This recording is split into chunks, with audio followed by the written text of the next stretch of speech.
In a good month, I was probably doing 500 to 3K in revenue per month because it was more like a part-time, casual time sort of business. But now we're doing 3 to 4 times more than that in revenue. And it's not more only because I don't want to spend more at the moment, because I want to build sustainable processes before I actually scale, because I'm almost at breakneck speed already. So everything is just being upgraded to the point where now I can then spend more and make more. I'm a good bootstrapped entrepreneur, but when it comes to scaling, that's where I am the bottleneck to actually growing the business. So I've been wanting to try and reach out for help, but like being bootstrapped is like the opposite of asking for help in a lot of ways. So I've sort of upskilled and done a lot of things on my own since the start of not just this business, even with things that I've done in the past, coming from a very different line of work, or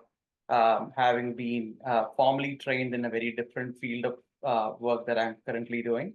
So I was looking for the right sort of people to go to try and be able to scale the business. For about, I don't know, about 6 months, I sort of, kept going back and forth and, just keeping on doing whatever I was doing, but finding not good enough reasons to sign up. One thing led to the other, and I was like, I just thought that I should take that first step by just booking in the discovery call and see where things go. One of the other things that I wanted to know was whether, because of the nature of my business, because I do coffee and it's sort of like coffee manufacturing more than just being a cafe, whether there are any other businesses or similar businesses which you guys have had in your portfolio. So that's when I came across the case study of the man who had the donut business in Perth somewhere, and seeing that sort of gave me a lot more conviction that it might be the way for me to go as well. We are bringing the traditional Indian filter coffee to the Australian market. So no one's really doing locally roasted Indian origin coffees and brewed in the Indian traditional way. So that's our main point of difference. Primarily, we appeal to the Indian crowd, or more specifically the South Indian crowd, who have grown up drinking Indian filter coffee, which is like a sought after beverage when you go down south in India. Rest of India probably drinks mostly tea. So a lot of the other Indians from other parts of India don't even know that India makes that much of coffee. But for the South Indians, it's a rage. It's like Italians and their coffee.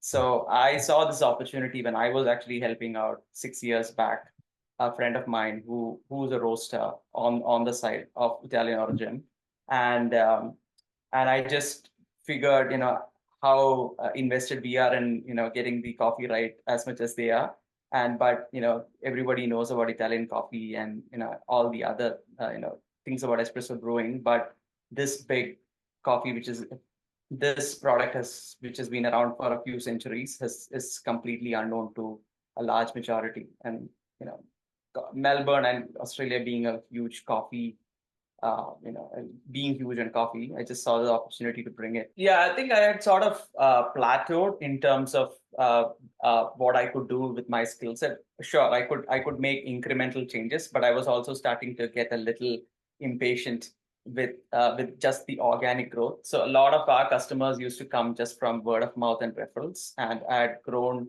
like that, and it was quite good for some time. But it was also good because the kids were much smaller, and and I had sort of justified it as a way by which I could learn the ropes of the business, plus be able to be available at home and that sort of thing.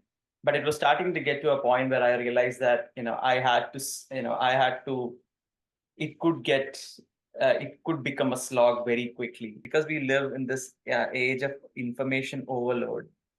It is difficult to sometimes zero in on something like, um, for me, because I'm so bootstrapped, I want to make sure I have good return on my investment.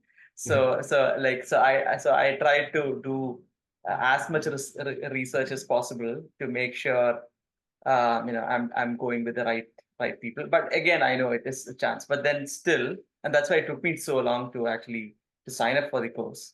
I would come up with some random reason or the other saying, these 6 months of the year maybe is not the best time for me. But I just thought if we were not accelerating, and I would never accelerate if I don't get help.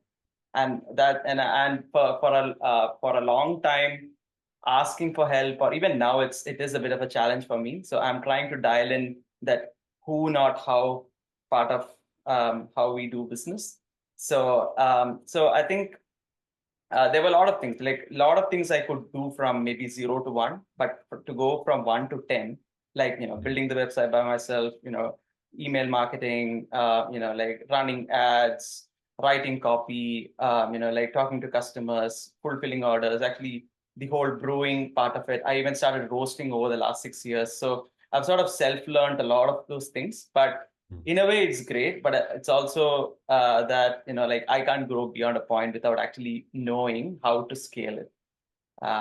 Yeah, so I think that was where I was trying to find out who would be the right people to go to. Like, should it be that I need to upgrade my branding, or should it be that I need to upgrade just my social marketing, social media marketing, or should it be like an e-commerce scaling? So I was doubtful of which way to go for a long time.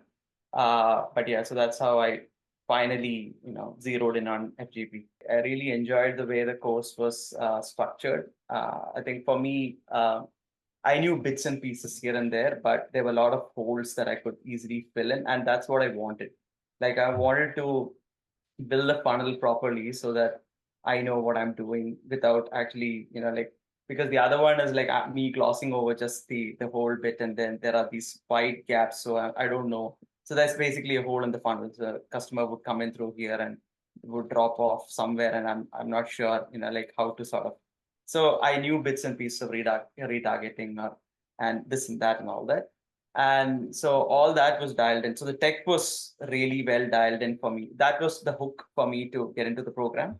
But then once I got into it, it appealed to me that it was not just scaling your e-commerce sort of thing. It was more like, like upgrading your skill set as an entrepreneur as well. So everything from, so I dove into the course thinking I will do everything by the book, so that, like, because it looked as it was tested really well. And I wanted to, and I had sort of seen that, if I dabble here and there, little bit, this and that, and then my results would exactly be the same. I wouldn't be able to see really those 10x kinds of results. Before it was like, I'm sitting on I'm just thinking, why isn't the order coming in, and like, so that I can get onto it. But and then, so because of which I have too much free time to just think, what if I do a social media post, or what if I do that, or what if I do this, or, and then 3 orders would come, and then those would go back onto the background. I'm like, okay, who wants a post? I'll do it when I get time. And then I would go on to fulfill the order. And then it was all in bursts, and like that sort of thing. But now I'm like, okay, orders are coming in. Now I can focus on like actually streamlining each of those processes. So I think it happened gradually. So I think part of it was also because I was not running any advertisement at all. So it was just organic, and organic was very slow. Like, so sometimes, I mean, I think it picked up quite a lot during COVID, because everybody was sitting at home, and like they were looking for the next shiny thing that was out on the market, and everybody was sharing information more rampantly.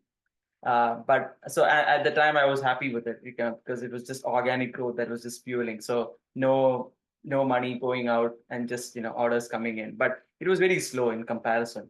But now, like, so because the offer's been dialed in almost correctly, I know, okay, I can focus on other parts of the business. No per se one sudden, obviously no day per that suddenly it happened. But I think after a while it became like a new norm for me. Like, I'm like, okay, I can expect so much to come in. So I'm already prepping or preparing for that kind of growth, and already planning ahead.